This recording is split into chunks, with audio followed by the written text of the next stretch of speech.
Hi, it's me, Dr. Prasad Putielam. On my YouTube channel, My Intuition, offering regular as well as entrance coaching courses on chemistry and learning mathematics. This is class number one of structure of atoms.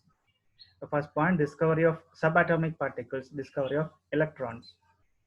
So, discovery of electrons was done in mid 1850s by Faraday during by on his experimental work, which is known as cathode ray discharge tube experiments. So, a cathode ray discharge tube can be prepared.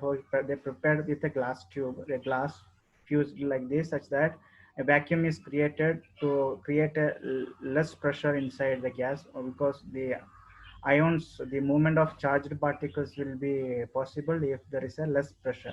Therefore, a vacuum is created inside a tube, a long tube, which is fused on all other sides. Okay, and a electrode. Okay, a plate, a metal plate, which is kept at one side, and it is fused through the glass tube as an electrode. Another metal plate, it is connected to the other side of the tube, and also it is fused to that. Now these are connected to a battery, such that, okay, so battery connection is represented here. So high voltage battery, it is a high voltage battery, such that the right hand side becomes a positive charge, or we call it as anode, and the left hand side becomes negatively charged, we call it as cathode. Okay, now high voltage means there will be a movement of electrons. Okay, movement of electrons to the cathode side. Okay, therefore close by creating a vacuum and closing that chamber, that glass tube. Then the movement of electrons is symbolically represented here. So electrons moves to the cathode side. Okay, so it is a symbolic representation that only one electron I represented here. There will be a flow of electrons. So when electrons reach at the surface of this one, the gas present here, this containing that tube in the discharge tube. Okay, so at the cathode side, there will be a charge. Electrons are reaching there. Therefore, some particles are formed. Okay, you cannot see that particles; they are invisible particles. But for here, schematically representing, I put a colored particles, and those particles are moving towards the opposite charge, that is positive side. Okay, so to complete the circuit, so this is possible. Faraday observed that there is a continuous movement of charge through the discharge tube through the battery. Okay, so to find out what type of particles are there, or to confirm that particles, because we cannot see anything which is moving there, but there is a charge, current flow is there.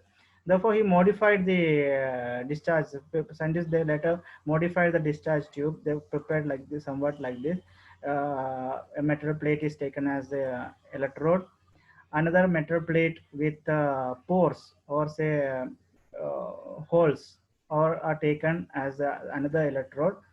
Okay, they both are fused inside the glass tube and connected. And on that electrode, which are containing the holes, the extreme end of the tube, it is coated with a fluorescent. Okay, so fluorescent paint, or which is made up of zinc sulfide, is a fluorescent paint. A fluorescent coating is given. Then the circuit is completed, connected to a battery in the same way, such that the high voltage is applied, so that right hand side of that tube becomes positive charge anode, and left hand side becomes cathode, negative charge here. Okay, so the movement of electrons, it starts from the battery, and it reaches the cathode, the electrode, the metal plate which is kept there. There will be a formation of some charged particles. The charged particles are moving towards the opposite charge, that is the anode. Since the electrode here, it contains the holes, it can pass through, the charged particles can pass through that one, and it will strike the fluorescent coating. So when it strikes the fluorescent coating, to say that whether the charged particles reach the fluorescent coating represents, or it indicated by dots or some bright color.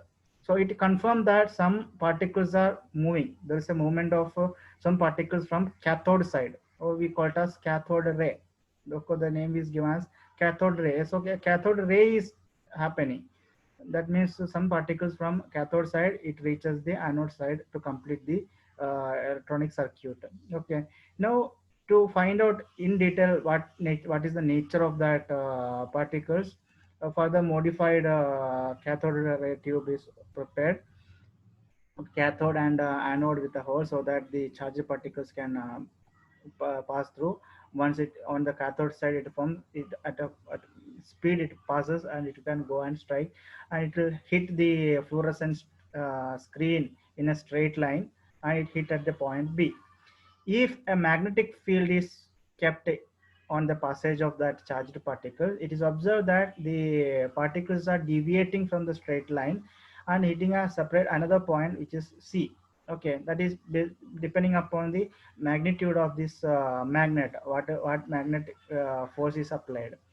When magnetic force is removed and electric field is applied, then again the deviation is observed, and the rays are hitting at a point A, which is towards the positive side of the charge, positive side of the electrical charge which is applied.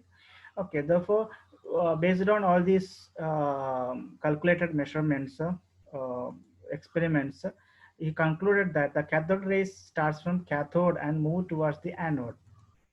These rays themselves are not visible, but their behavior can be observed with the help of certain kind of materials like fluorescent or phosphorescence, which glows when it hit them.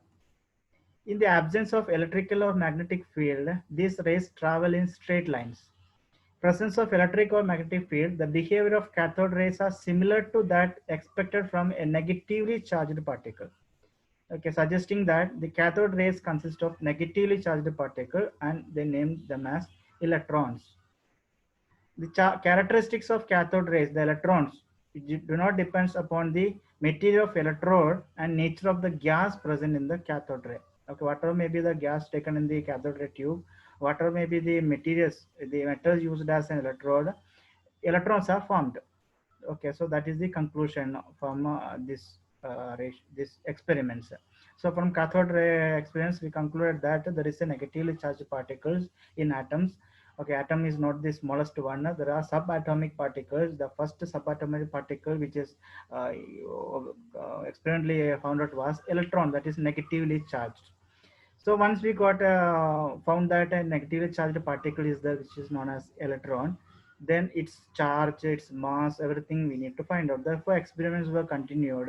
In 1897, a British physicist, J.J. Thomson, he measured the ratio of electrical charge to the mass of electron by using cathode ray tube and applying electrical and magnetic field perpendicular to each other, as well as to the path of electrons. The same experiment with a strong magnet as well as strong electric field.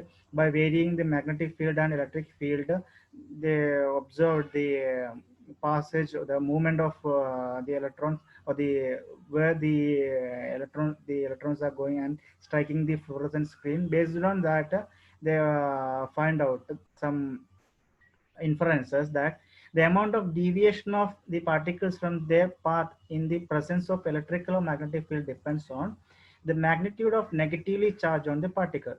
Okay, if the electrons have higher magnitude, then there will be higher will be the deviation, okay, towards the magnetic field or towards the electric field, as well as the mass of the particle. Okay, if the particle is heavier in mass, then deviation will be less. If it is lighter, there will be more deviation.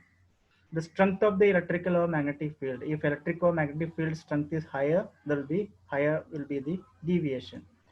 By therefore, by carrying out accurate measurements on this amount of deflections on electrical as well as magnetic field, Thomson able to determine the value of E by ME, that is charge by mass.